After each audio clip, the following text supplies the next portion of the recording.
నమస్కారం ఘంటారావానికి స్వాగతం ముందుగా ప్రధానాంశాలు ప్రజాభవన్లో ప్రజావాణి ద్వితీయ వార్షికోత్సవం 74% ఫిర్యాదులు పరిష్కరించామన్న భట్టి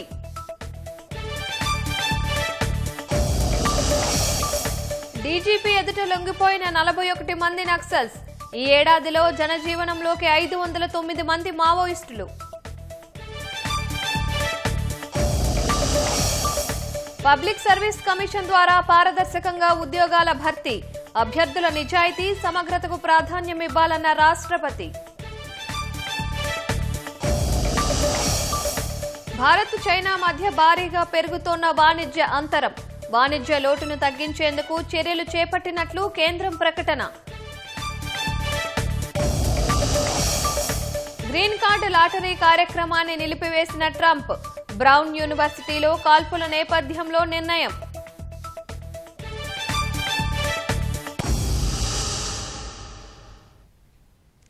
ముఖ్యమంత్రి రేవంత్ రెడ్డి ఇచ్చిన పిలుపు మేరకు 41 మంది మావోయిస్టులు రాష్ట్ర ప్రభుత్వం ముందు లొంగిపోయినట్లు డీజీపీ శివధర్ రెడ్డి తెలిపారు. లొంగిపోయిన వారిలో 2 తెలంగాణ వాసులు ఉండగా మిగతా వాళ్లు ఛత్తీస్గఢ్ కు చెందిన వారని వివరించారు. కుమరాం భీం డివిజన్ కమిటీ కార్యదర్శి కామారెడ్డి జిల్లా వాసి ఎర్రగొల్ల రవితో పాటు మంచిర్యాలకు చెందిన కనికారపు ప్రభంజన్ లొంగిపోయినట్లు తెలిపారు. 24 తుపాకులు సైతం స్వాధీనం చేసుకున్న పోలీసులు ఈ ఏడాదిలో ఇప్పటి వరకు 509 మంది మావోయిస్టులు లొంగిపోయారన్నారు. ఆపరేషన్ కగార్ ఒత్తిడితో మావోయిస్టు పార్టీ వారిని తెలియని ప్రాంతాలకు పంపడం, నిత్యావసరాలు అందకపోవటం, పార్టీ అగ్రనేతలే సరెండర్ కావటం వంటి కారణాలతో లొంగిపోయినట్లు చెప్పారు. 41 మందిపై 1.46 కోట్ల రివార్డు ఉందన్న డీజీపీ కేంద్ర రాష్ట్ర ప్రభుత్వాల నుంచి రావాల్సిన పరిహారాన్ని అందిస్తామని తెలిపారు. మార్చి 31 తర్వాత సైతం పోలీసుల ఆపరేషన్ సాగవని వెల్లడించిన డీజీపీ రాష్ట్రానికి చెందిన మిగతా మావోయిస్టులు సైతం త్వరగా లొంగిపోవాలని సూచించారు. రాష్ట్ర గౌరవ ముఖ్యమంత్రి రేవంత్ రెడ్డి గారు ఇచ్చినటువంటి పిలుపును అందుకొని వీళ్లు ప్రభుత్వం ముందు లొంగిపోయినారు. పిఎల్జీఏ బెటాలియన్ లో పనిచేస్తున్నటువంటి కొంతమంది, అట్లాగే డిఫరెంట్ సిపిఐ మావోయిస్టులకు చెందినటువంటి విభిన్న యూనిట్స్ లో పనిచేస్తున్న వాళ్ళు మొత్తం కలిసి 41 మంది లొంగిపోయినారు. అందులో 2 తెలంగాణ రాష్ట్రానికి చెందిన వాళ్ళు, మిగతా 39 మంది ఛత్తీస్గఢ్ రాష్ట్రానికి చెందిన వాళ్ళు. మనం తెలంగాణ ప్రభుత్వం నిర్ణయించిన దాని ప్రకారం district committee oblique divisional committee మెంబర్లకు 5 లక్షల రూపాయలు రివార్డు, ఏరియా కమిటీ సభ్యులకు 4 లక్షల రూపాయల రివార్డు, పార్టీ సభ్యులకు 1 లక్ష రూపాయల రివార్డు నగదు ఆల్రెడీ ఇంతకుముందే మనం ప్రకటించడం కాబట్టి ఆ పరంగా వాళ్లకు అది అప్పచెప్తాం. ఇట్లే కాకుండా మన ప్రభుత్వ పరంగానే కాకుండా కేంద్ర హోం మినిస్ట్రీ ఎంహెచ్ఏ ఇచ్చినటువంటి మార్గదర్శకాలకు అనుగుణంగా వాళ్లకు ఆయుధంతో లొంగిపోతే వాళ్ళకు కూడా కొంత సపరేట్ గా నగదు బహుమతుంది. ఆయుధాలతో లొంగిపోతే ఇది కూడా వాళ్ళకి అందజేయబడుతుంది. ఇది కాకుండా తక్షణ సహాయంగా ఇప్పటికిప్పుడు సరెండర్ అయింది కాబట్టి వాళ్ళకు తక్షణం కొన్ని అవసరాలు ఉంటాయి కాబట్టి ఒక్కొక్కరికి 25,000 రూపాయలు కూడా ఇప్పుడు అందజేయబడుతుంది. ఆస్ట్రేలియా బోండీ బీచ్ లో కాల్పులకు తెగబడిన సాజిద్ అక్రమ్ హైదరాబాద్ కు చెందిన వాడేనని డీజీపీ శివధర్ రెడ్డి తెలిపారు. అయితే ఈ ఉగ్రదాడికి భారత్ కు ఎలాంటి సంబంధం లేదని తేల్చి చెప్పారు.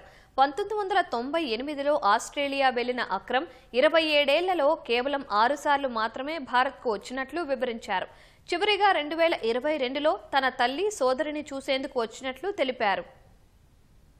Right, he left the country in 1998 for further education and employment to Australia, and he came to Hyderabad later, first time in 2000 October, along with his wife. Third time he came in February 2009. That was after his father's death, not to attend the funeral, but later afterwards. Then in July 2012, he came to Hyderabad once for property settlement with his family members. And again in March 2016, he came to Hyderabad again for family property settlement with his family. And finally, he came in July 2022, ostensibly to visit his mother and sister. That's all we know about his links in Hyderabad. We do not have any information about his radicalization in Hyderabad or any links to that extent in Hyderabad. భారతదేశ ఆర్థిక సామాజిక అభివృద్ధిలో public service కమిషన్లు కీలక పాత్ర పోషిస్తున్నాయని రాష్ట్రపతి ద్రౌపది ముర్ము అభిప్రాయపడ్డారు. ఉద్యోగ నియామకాల్లో పారదర్శక విధానాలను అవలంబిస్తూ దేశంలోనే అత్యంత నమ్మకమైన సంస్థలుగా నిలుస్తున్నాయని పేర్కొన్నారు. రామోజీ ఫిల్మ్ సిటీలో తెలంగాణ పబ్లిక్ సర్వీస్ కమిషన్ ఆధ్వర్యంలో నిర్వహిస్తున్న రాష్ట్రాల పబ్లిక్ సర్వీస్ కమిషన్ చైర్మన్ల 26వ జాతీయ సదస్సును రాష్ట్రపతి ద్రౌపది ముర్ము ప్రారంభించారు. ఈ కార్యక్రమంలో governor Jishnu Dev Varma, UPSC chairman doctor Ajay Kumar, మంత్రి సీతక్క, టీజీపీఎస్సీ చైర్మన్ బుర్రా వెంకటేశం సహా మొత్తం 24 రాష్ట్రాల పబ్లిక్ సర్వీస్ కమిషన్ల చైర్మన్లు హాజరయ్యారు. ఉద్యోగాల భర్తీ ప్రక్రియలో పబ్లిక్ సర్వీస్ కమిషన్లు ఎదుర్కొంటున్న సవాళ్లు, వివిధ రాష్ట్రాల్లో అవలంబిస్తున్న నియామక విధానాలు, వివాదాలు, వాటిని ఎదుర్కొనేందుకు అవసరమైన సన్నద్ధత గురించి చర్చించేందుకు ఈ జాతీయ సదస్సును ఏర్పాటు చేశారు. 2 రోజుల పాటు జరగనున్న ఈ జాతీయ పబ్లిక్ సర్వీస్ కమిషన్ చైర్మన్ల సదస్సులో పాల్గొన్న రాష్ట్రపతి ద్రౌపది ముర్ము దేశ పరిపాలనకు దన్నుగా నిలిచే ప్రజా సేవకులను ఎంపిక చేసే క్రమంలో కమిషన్ల అభ్యర్థుల సమగ్రత, నిజాయితీకి అత్యధిక ప్రాధాన్యం ఇవ్వాలన్నారు. సరైన నైపుణ్యాలు లేకపోతే అభ్యాసం ద్వారా నేర్చుకోవచ్చు, కానీ నిజాయితీ, అంకిత భావం లేకపోవటాన్ని మాత్రం హర్షించలేమన్నారు. సమయానికి నోటిఫికేషన్లు ఇవ్వటం, పరీక్షల నిర్వహణ, ఫలితాలు ఇవ్వటం ద్వారా పీఎస్సీల పట్ల ఉన్న నమ్మకాన్ని కాపాడుకోవాలని గవర్నర్ జిష్ణుదేవ్ వర్మ సూచించారు. The country is aiming to be the third largest economy in the world in the near future. We are also moving towards achieving the goal of Viksit Bharat by 2047. I am sure that the Public Service Commissions will continue to fulfill their responsibilities and contribute towards building a future-ready team of civil servants selected and guided by them. Such civil servants will blend conformity with innovation, stability with creativity, continuity with rapid modernization, and caution with decisive. I wish UPSC and all the state public service commissions continued success in their nation-building efforts. Telangana can support this national initiative through analytical frameworks. This conference provides an excellent platform to deliberate on strengthening recruitment systems through calendar discipline, transparency, and impartiality, vital to India's future. I extend my best wishes for the success of this conference and hope its deliberations reinforce time-bound ethical governance. Panchayat ఎన్నికల్లో ప్రజలు కాంగ్రెస్ వెంట ఉన్నారని చెప్పుకుంటున్న ముఖ్యమంత్రి Revanth Reddy BRS నుంచి అక్రమంగా చేర్చుకున్న 10 మంది ఎమ్మెల్యేలతో రాజీనామా చేయించి ఎన్నికలకు రావాలని బీఆర్ఎస్ కార్యనిర్వాహక అధ్యక్షుడు కేటీఆర్ సవాల్ విసిరారు. అప్పుడు ప్రజలు ఏ వైపు ఉన్నారో తేలిపోతుందన్నారు. సిరిసిల్లలో నూతనంగా ఎన్నికైన బీఆర్ఎస్ బలపరిచిన సర్పంచ్ల ఆత్మీయ సమావేశంలో పాల్గొన్నారు. ఎంపైర్గా ఉండాల్సిన స్పీకర్ కూడా తాము ఇచ్చిన ఆధారాలు పక్కన పెట్టి ముఖ్యమంత్రి చెప్పినట్టు అబద్దాలు ఆడక తప్పని పరిస్థితుల్లోకి నెట్టబడ్డారని ఆవేదన వ్యక్తం చేశారు.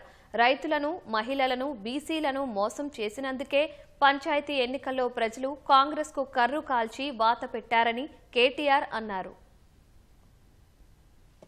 ముఖ్యమంత్రి గారు మీరు అనుకుంటున్నట్టు ఏది 66% రాష్ట్రంలో ప్రజలు నీతోనే ఉన్నారు అనే మాట నిజమే అయితే నేను నీకు ఒక సవాల్ చేస్తా ఉన్నా. మా ఎమ్మెల్యేలు ఒక 10 మందిని ఎత్తుకపోయినావు కదా, 10 మందిని ఎత్తుకపోయింది కదా, ఆ 10 మందికి దమ్ముంటే రాజీనామా పెట్టి ప్రజలు చెప్తారు ఎవరు ఎక్కడున్నారు, ఎవరి శాతం ఎంత, ఎవరి బతుకెంత, ఎవరి ఎత్తెంత, ఎవరి పొడువెంత ప్రజలు తెలుస్తారు. 10 మందితో రాజీనామా పెట్టించి రా ఎలక్షన్లకు. కుల్లా చెప్తున్నారు ఆ ఎమ్మెల్యేలు 10 మంది. ఆ పార్టీలో చేరినాక, కాంగ్రెస్ పార్టీలో చేరినాక వాళ్ళు మాట్లాడిన మాటలు, వాళ్ళ నోట్లకెళ్ళి వచ్చిన మాటలు, మైకులో చెప్పిన మాటలు బొచ్చెడున్నాయి. స్పీకర్ గారు అన్ని ఆధారాలుంటే అది పక్కకు పెట్టి వీళ్ళెవ్వరు కూడా మా వాళ్ళు కాదు, కాంగ్రెస్ వాళ్ళు కాదు, వీళ్ళందరూ కూడా టీఆర్ఎస్ వాళ్ళు అని చెప్పి పాపం స్పీకర్ గారు కూడా పచ్చి అబద్దాలు చెప్పే పరిస్థితి వచ్చింది. ఇలా ముఖ్యమంత్రి చెప్పినట్టు అబద్దాలు ఆడక తప్పని పరిస్థితుల్లోకి స్పీకర్ గారు నెట్టబడ్డారు. రాష్ట్రంలో జరిగిన పంచాయతీ ఎన్నికల ఫలితాల్లో కాంగ్రెస్ సర్కార్పై ఉన్న వ్యతిరేకత స్పష్టంగా కనిపించిందని మాజీ మంత్రి సింగిరెడ్డి నిరంజన్ రెడ్డి అన్నారు. బీఆర్ఎస్ అధికారంలో ఉన్నప్పుడు ప్రతిపక్షాలకు 5 నుంచి 10% సీట్లు కూడా రాలేదని గుర్తు చేశారు. పార్టీ రహిత ఎన్నికల్లో సీఎం రేవంత్ రెడ్డి పార్టీల ప్రస్తావన నేరుగా తీసుకొచ్చారని ఆరోపించారు. కేసీఆర్ హయాంలో ఎప్పుడూ ఇలా జరగలేదన్నారు. స్వయంగా సీఎంఏ వెళ్లి మరీ ప్రచారం చేయాల్సిన పరిస్థితి ఎందుకు వచ్చిందని నిరంజన్ రెడ్డి ప్రశ్నించారు. ప్రభుత్వం చేస్తున్న అభివృద్ధి సంక్షేమంపై నమ్మకం ఉంటే పొద్దున లేచిన దగ్గర నుంచి కేసీఆర్, కేటీఆర్, హరీష్ రావు ప్రస్తావన ఎందుకు తీసుకువస్తున్నారని నిలదీశారు. ముందు ఉండేటువంటి సాంప్రదాయం లేదా అంతకు ముందు ఉండేటువంటి ఎన్నికల ఫలితాలు వాటి సరళిని పరిశీలించినప్పుడు బీఆర్ఎస్ ఇప్పుడు ఈ స్థానిక సంస్థల ఎన్నికలలో బీఆర్ఎస్ మద్దతు ఇచ్చినటువంటి అభ్యర్థులు గెలిచినటువంటి తీరు గాని, అధికార పార్టీ వ్యవహరించినటువంటి తీరు గాని రెండు బేరీజ్ వేసుకున్నప్పుడు ప్రభుత్వం మీద ఇప్పుడున్నటువంటి రేవంత్ సర్కారు మీద ప్రజాక్షేత్రంలో తీవ్రమైనటువంటి వ్యతిరేకత ఉందనేటువంటిది స్పష్టంగా కనిపిస్తుంది. ఇది వాళ్ళు అంగీకరించకపోతే, మనసులో అంగీకరించినా బయటికి మాటల రూపంలో అంగీకరించినంత మాత్రాన ఈ ఫలితాలు ఏం తారుమారయ్యేం కాదు. పేద విద్యార్థిని పీజీ వైద్య విద్య రుణం కోసం బ్యాంకులో తన స్వగృహాన్ని మాజీ మంత్రి హరీష్ రావు తనఖా పెట్టారు. మమత అనే అమ్మాయికి పీజీలో సీటు వచ్చిన ట్యూషన్ ఫీజులకు ఏటా 7.5 లక్షల రూపాయలు చెల్లించాలని కళాశాల యాజమాన్యం పేర్కొంది. మమత తండ్రి రామచంద్రం బ్యాంకు రుణం కోసం వెళ్లగా ఏదైనా ఆస్తిని తనఖా పెడితేనే రుణం మంజూరు చేస్తామని బ్యాంకర్స్ తెలిపారు. ఈ నెల 18న ట్యూషన్ ఫీజు చెల్లించి కాలేజీలో చేరుకుంటే పీజీ సీటును తిరస్కరించే అవకాశం ఉంది. ఈ విషయాన్ని రామచంద్రం హరీష్ రావు దృష్టికి తీసుకువెళ్లారు. క్షణం ఆలస్యం చేయకుండా హరీష్ రావు సిద్దిపేటలోని తన ఇంటిని బ్యాంకులో తనఖా పెట్టి మమతకు 20 లక్షల రూపాయల విద్యా రుణం మంజూరు చేయించారు. హాస్టల్ ఫీజు 1 లక్ష రూపాయలు సైతం హరీష్ రావు ఇచ్చారు. నాకు ఎస్వీఎస్ మెడికల్ కాలేజ్లో మహబూబ్ నగర్లో ఎంఎస్ ఆఫ్థాల్మాలజీ సీట్ వచ్చింది. దానికి సంవత్సరానికి 7.5 లక్షలు చొప్పున 3 సంవత్సరాలకి 22.5 లక్షలు అవుతుంది. ఇక అంత ఎలా కట్టగలము అని చెప్పేసి టెన్షన్ పడుతూ హరీష్ రావు సార్ దగ్గరికి వెళ్ళాము. హరీష్ రావు సార్ గారు అన్నారు, లోన్ తీసుకుపోయారా అన్నప్పుడు ఇంటిపైన ఆల్రెడీ లోన్ ఉంది సార్ అని చెప్పగానే సార్ వాళ్ళ సొంత ప్రాపర్టీ అయిన వాళ్ళ ఇంటిపైనే మాకు లోన్ తీసి ఇచ్చారు. దాంట్లో మళ్ళీ అలాట్మెంట్ తర్వాత రిపోర్టింగ్కి 3 డేసే టైం ఇచ్చారు. అందులో 3 డేస్ చాలా కష్టపడి మాకు లోన్ శాంక్షన్ చేశారు. దానికి తోడు ఫస్ట్ ఇయర్ లో హాస్టల్ కి సంబంధించి కూడా 1 lakh ఇచ్చారు సార్. మాకు చెల్లె వాళ్ళకి జగిత్యాలలో సీట్ వచ్చినప్పటి నుంచి కూడా మాకు చాలా హెల్ప్ చేస్తూనే ఉన్నారు. సార్కి ఎప్పుడు రుణపడి ఉంటాం. సరే బాబు, నేను నా సొంత ప్రాపర్టీ అయినటువంటి నా ఇంటి పైన నేను ఎడ్యుకేషన్ లోన్ ఇప్పిస్తాను, అమౌంట్ తీసుకొని చదివించుకో, ఎక్కడ కానీ డబ్బు లేదని దాని కారణంగా పిల్లలను చదువు ఆపకూడదు అని చెప్పి సారు రిస్క్ తీసుకొని తొందరగా మాకు యూనియన్ బ్యాంక్లో మాకు లోన్ ఇప్పించడం జరిగింది. ఇంతమందిలో కూడా ఇన్ని లక్షల మందిలో సార్ మమ్మల్ని గుర్తించి అసలు మమ్మల్ని పిలిపించుకొని మాకు ఇలా సాయం చేయడము ఏ జన్మలో చేసుకున్న పుణ్యమో. దేవుడు అనే అతను ఏదో ఒక రూపంలో వస్తాడు అంటారు. దేవుడు హరీష్ రావు రూపంలో వచ్చి మాకు సహాయం చేసిండు. జీవితాంతం సార్ కూడా 2 శతాబ్దాల చరిత్ర కలిగిన లష్కర్ను ప్రత్యేక మున్సిపల్ కార్పొరేషన్గా ఏర్పాటు చేయాలని మాజీ మంత్రి తలసాని శ్రీనివాస్ యాదవ్ డిమాండ్ చేశారు. లష్కర్ జిల్లా సాధనా కమిటీ ఆధ్వర్యంలో ఇందిరా పార్క్ వద్ద చేపట్టిన ఒకరోజు దీక్ష కార్యక్రమానికి ఎమ్మెల్యే ముఠా గోపాల్తో కలిసి సంఘీభావం ప్రకటించారు. 200 ఏళ్లకు పైగా చరిత్ర ఉన్న ఈ ప్రాంత అభివృద్ధి ప్రత్యేక కార్పొరేషన్ ద్వారానే సాధ్యమని తలసాని స్పష్టం చేశారు. ప్రస్తుతం జీహెచ్ఎంసీలో డివిజన్ల పెంపు కూడా శాస్త్రీయంగా జరగలేదన్నారు. జిల్లా వీళ్ళ పోరాటం ముందు అది న్యాయమైనటువంటి కోరిక అని చెప్పి నేను ఈ సందర్భంగా తెలియజేస్తా ఉన్నాను. ఎందుకంటే సికింద్రాబాద్ పార్లమెంటుకు సంబంధించి మరి అది ఒక జిల్లాగా ప్రకటన చేసి రెండోది 300 డివిజన్లను కలిపి ఒక కార్పొరేషన్ 3 కార్పొరేషన్లు చేస్తారంటున్నారు. నేను ప్రభుత్వాన్ని డిమాండ్ చేసేది, ఒకవేళ 3 కార్పొరేషన్లు చేస్తే అది లష్కర్ జిల్లా కార్పొరేషన్ గా కూడా ఏర్పాటు చేయాలని చెప్పి నేను ఈ సందర్భంగా తెలియజేస్తా ఉన్నాను. మరి లష్కర్ జిల్లా కూడా రైట్ రాయల్ గా వచ్చేటువంటి డబ్బులు ఈ ప్రాంతంలో, మరి ఈ ప్రాంతం కూడా లష్కర్ జిల్లా ప్రాంతం కూడా పూర్తి స్థాయిలో అభివృద్ధి జరగడానికి ఆస్కారం ఉంటుందని చెప్పి నేను ఈ సందర్భంగా తెలియజేస్తా ఉన్నాను. ఫోన్ ట్యాపింగ్ కేసులో మాజీ ఐపీఎస్ అధికారి ప్రభాకర్ రావు పోలీస్ కస్టడీని ఈ నెల 25 వరకు పొడిగిస్తూ సుప్రీంకోర్టు ఉత్తర్వులు జారీ చేసింది. ఈ కేసులో ప్రభాకర్ రావు కస్టోడియల్ దర్యాప్తును అనుమతిస్తూ ఉత్తర్వులు ఇచ్చిన సుప్రీంకోర్టు కస్టోడియల్ విచారణ ముగిసిన మరుసటి రోజు నివేదిక సమర్పించాలని ఆదేశించింది. ఈ మేరకు 12న ఆయనను కస్టడీలోకి తీసుకున్న సిట్ అధికారులు వారం రోజుల్లో జరిపిన విచారణకు సంబంధించిన నివేదికను ఇవాళ సుప్రీంకోర్టుకు అందజేసింది. ఇదే సమయంలో ప్రభాకర్ రావు కస్టడీని మరో వారం రోజులు పొడిగించాలని కోరింది. ఈ అభ్యర్థనపై విచారణ జరిపిన సుప్రీంకోర్టు ధర్మాసనం ప్రభాకర్ రావు కస్టడీని పొడిగిస్తూ ఉత్తర్వులు ఇచ్చింది. ఈ నెల 25 వరకు కస్టడీ పొడిగించింది. ఈ సమయంలో ఇంటి నుంచి ఆహారం తెచ్చుకునేందుకు, అవసరమైన మందులు తీసుకునేందుకు అనుమతించింది. చట్ట ప్రకారం ప్రభాకర్ రావును విచారించాలని సూచించింది. వనపర్తి జిల్లాలో కాంగ్రెస్ బలపరిచిన సర్పంచ్ అభ్యర్థులను ఓడించేందుకే సొంత పార్టీ పెద్దలే పనిచేశారని ఎమ్మెల్యే తూడి మేఘారెడ్డి ఆరోపించారు. జిల్లాకు చెందిన కొందరు పెద్ద మనుషులు చేసిన కుట్రలకు కాంగ్రెస్ గెలుపొందిన స్థానాల్లో బీఆర్ఎస్కు అనుకూలంగా ఫలితాలు వచ్చాయని తెలిపారు. తాను ఎమ్మెల్యేగా, మల్లు రవి ఎంపీగా పోటీ చేసినప్పుడు సైతం సదరు పెద్ద మనిషి పార్టీకి నష్టం చేశారని విమర్శించారు. కొత్త కాంగ్రెస్, పాత కాంగ్రెస్ అంటూ ఏమీ లేదన్న మేఘారెడ్డి కార్యకర్తలకు మోసం చేసిన ఆ పెద్ద మనిషి సమాధానం చెప్పాల్సిందేనని వ్యాఖ్యానించారు. అభ్యర్థులకు నష్టం చేసిన వారి వివరాలను ఆధారాలతో సహా అధిష్టానానికి ఫిర్యాదు చేస్తానని స్పష్టం చేశారు. ఒక విలేజ్ ఉంటుంది పెబ్బేరులో. నేను పోయి అక్కడ ప్రచారానికి కారు దిగితేనే ఇప్పుడే పెద్ద సార్ ఫోన్ చేసిండు. ఏ పెద్ద సార్ అబ్బా అంటే పలానా సార్ అని చెప్పారు. ఏం చెప్పిండంటే అక్కడ మనం ఎట్లా మన బీఆర్ఎస్ క్యాండిడేట్ గెలవాలి, మేఘారెడ్డి పెట్టిన క్యాండిడేట్ గెలవద్దని చెప్పిండు. అట్లా చాలా ప్రూఫ్స్ ఉన్నాయి. ఇంకా అవన్నీ రికార్డ్ ఎవిడెన్స్ తో అది ఇంటర్నల్ ఇష్యూ. మా పార్టీకి చెప్తాం, మా పార్టీ అధిష్టానానికి చెప్తాం. ఆ సారు పెద్ద మనిషి వనపర్తి ప్రజలకు తెలుసు. 100% ఫిర్యాదు చేస్తున్నాం. ఇప్పటి వరకు చేయలే. కానీ ఇప్పుడు నేను నా బాధ ఏంటంటే 40-45 సంవత్సరాలు అంటే 50 ఏళ్ల నుంచి మిమ్మల్ని భుజాల మీద పెట్టుకొని మోసిన కాంగ్రెస్ అభ్యర్థులను ఓడగొట్టడానికి నీకు ఎట్లా మనసు ఒప్పింది? అందుకే నాకు ఫీల్ అవుతున్నా చాలా. పార్లమెంటు శీతాకాల సమావేశాలు నిరవధికంగా వాయిదా పడ్డాయి. ఈ సమావేశాల్లో బీబీజీ రామ్జీ, బీమా రంగంలోకి 100% విదేశీ పెట్టుబడులను అనుమతించే బిల్లు, పౌరాను రంగంలో ప్రైవేటు భాగస్వామ్యాన్ని అనుమతించే బిల్లులకు ఉభయ సభలు ఆమోదం తెలిపాయి. వందే మాతరంతో పాటు ఓటరు జాబితా ప్రత్యేక సమగ్ర సవరణపై వాడి వేడి చర్చలు జరిగాయి. ఇవాళ లోక్సభలో సభ్యులు జాతీయ గీతం ఆలపించిన తరువాత స్పీకర్ ఓం బిర్లా సభను నిరవధికంగా వాయిదా వేశారు. అటు రాజ్యసభలో ప్రశ్నోత్తరాల తర్వాత రాజ్యసభ చైర్మన్ సిపి రాధాకృష్ణన్ సభను నిరవధికంగా వాయిదా వేశారు. పార్లమెంటు శీతాకాల సమావేశాల్లో వాయు కాలుష్యంపై చర్చను ప్రతిపక్షాలు అడ్డుకున్నాయని కేంద్రం ఆరోపించింది. ఢిల్లీ ఎన్సీఆర్లో వాయు కాలుష్యంపై చర్చ అవసరం లేదని కొందరు ప్రతిపక్ష ఎంపీలు పేర్కొన్నారని తెలిసింది. వాయు కాలుష్యంపై చర్చకు ప్రభుత్వం సిద్ధమైన సమయంలో బీబీజీ రామ్జీ బిల్లును ప్రస్తావిస్తూ కొందరు ఎంపీలు పేపర్లు విసిరారని పార్లమెంటరీ వ్యవహారాల శాఖ మంత్రి కిరణ్ రిజిజు అన్నారు. ఆఫీస్ టేబుల్తో పాటు లోక్సభ సెక్రటరీ జనరల్ బల్లపైకి ఎక్కి నిలబడి నినాదాలు చేశారని ఆగ్రహం వ్యక్తం చేశారు. గ్రామీణ ఉపాధి హామీ బిల్లుపై చర్చ సందర్భంగా కొందరు ఎంపీల ప్రవర్తన ఆమోదయోగ్యంగా లేదని తెలిపారు. అయితే ఉభయ సభల్లో చర్చల తర్వాత కీలకమైన బీబీజీ రామ్జీ బిల్లు సహా 8 బిల్లులు ఆమోదం పొందడంతో ఈ సమావేశాలు ఫలప్రదంగా ముగిశాయని కిరణ్ రిజిజు పేర్కొన్నారు. పార్లమెంటు శీతాకాల సమావేశాలు రవీంద్రనాథ్ ఠాగూర్ను అవమానించడంతో ప్రారంభమై మహాత్మా గాంధీని అవమానించడంతో ముగిశాయని కాంగ్రెస్ ఆరోపించింది.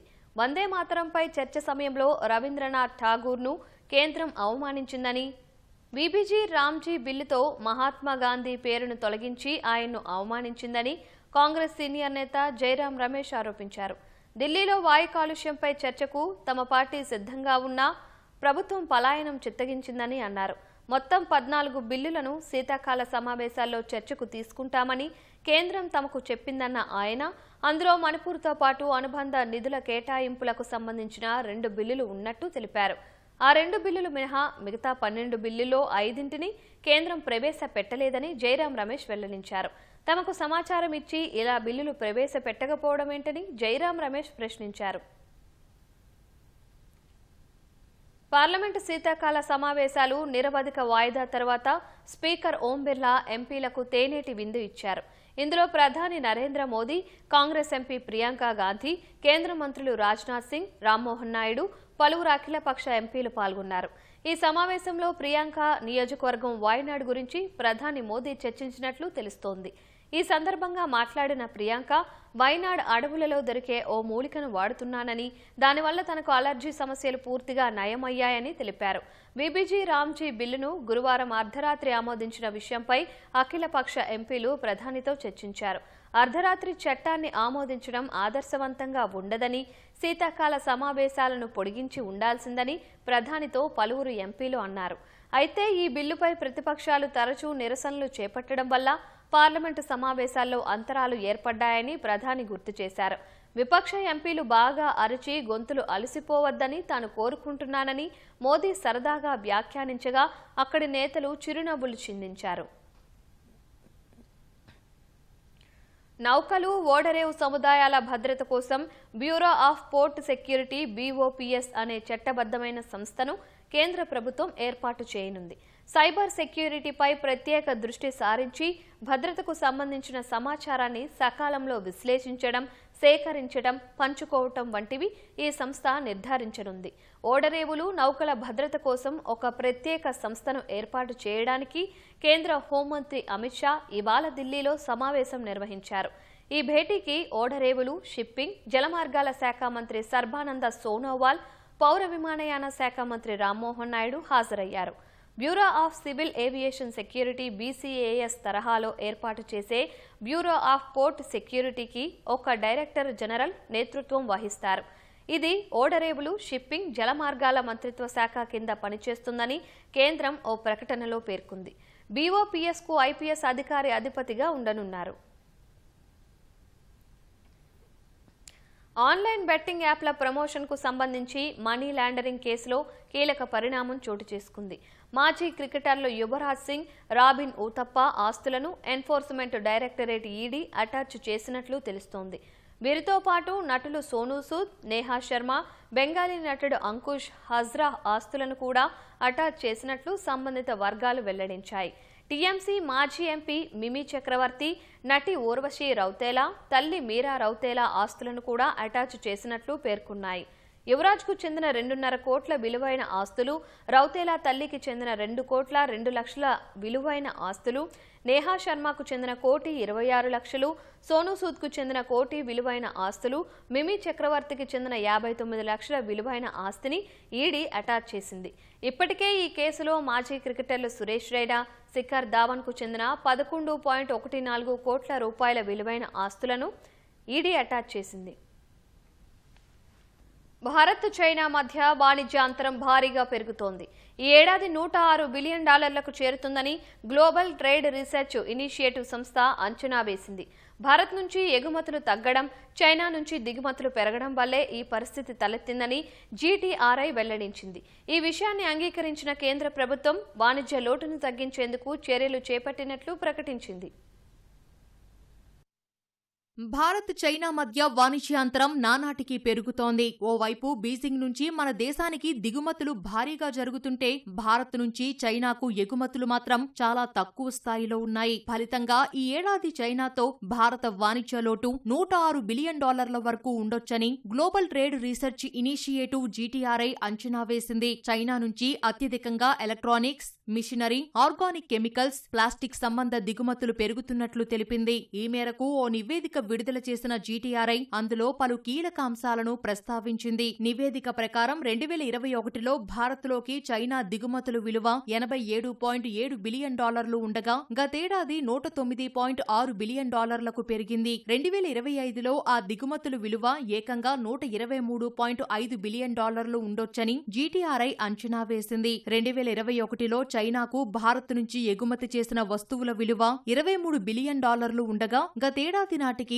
ఆ మొత్తం $15.1 బిలియన్ పడిపోయింది. 2025లో ఎగుమతుల విలువ స్వల్పంగా పెరిగి $17.5 బిలియన్ చేరొచ్చని GTRI అంచనా వేసింది. అయితే గతంతో పోలిస్తే ఈ విలువ చాలా తక్కువే ఉంది. ఎగుమతులు తగ్గుతుండటంతో చైనాతో భారత్కు వాణిజ్య లోటు భారీగా ఉంటోంది. 2021లో వాణిజ్య అంతరం $64.7 బిలియన్ డాలర్లుగా ఉంటే గతేడాది 94.5 బిలియన్ డాలర్లకు పెరిగింది. ఈ ఏడాది వాణిజ్య లోటు 106 బిలియన్ డాలర్లకు చేరుతుందని అంచనా వేస్తున్నారు. ఈ ఏడాది జనవరి అక్టోబర్ మధ్య చైనా నుంచి అత్యధికంగా ఎలక్ట్రానిక్స్ సంబంధిత పరికరాలు, ఉపకరణాలు దిగుమతయ్యాయి. వీటి విలువ 38 బిలియన్ డాలర్ల పైనే ఉంది. ఇందులో మొబైల్ ఫోన్ కాంపోనెంట్స్ 8.6 బిలియన్ డాలర్లు, ఇంటిగ్రేటెడ్ సర్క్యూట్స్ 6.2 బిలియన్ డాలర్లు, ల్యాప్టాప్లు 4.5 బిలియన్ డాలర్లు, మిగతావి సోలార్ సెల్స్, లిథియం అయాన్ బ్యాటరీలు ఉన్నాయి. నవంబర్లో చైనాకు 2.2 బిలియన్ డాలర్ల వస్తువులు భారత్ నుంచి ఎగుమతయ్యాయి. ఏప్రిల్ నవంబర్ మధ్య మొత్తం ఎగుమతుల విలువ 12.2 బిలియన్ డాలర్లుగా ఉంది. ప్లాస్టిక్ పరిశ్రమలో ఉపయోగించే నాఫ్తాను ఎక్కువగా ఎగుమతి చేయడం వల్ల ఈ ఏడాది చైనాకు భారత ఎగుమతుల విలువ స్వల్పంగా పెరిగిందని జీటీఆర్ఐ వ్యవస్థాపకుడు అజయ్ శ్రీవాస్తవ తెలిపారు.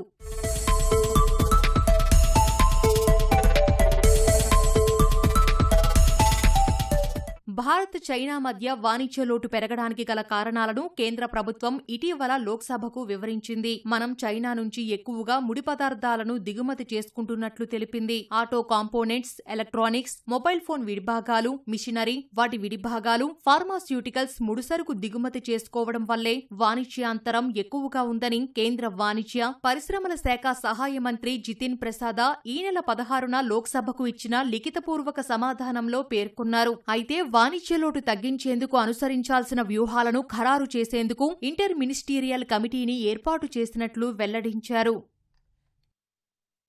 అమెరికా రోడ్ ఐలాండ్లోని బ్రౌన్ యూనివర్సిటీలో కాల్పులకు పాల్పడిన నిందితుడు అమెరికా రావడానికి కారణమైన గ్రీన్ కార్డు లాటరీ కార్యక్రమాన్ని ఆ దేశ అధ్యక్షుడు డొనాల్డ్ ట్రంప్ నిలిపివేశారు.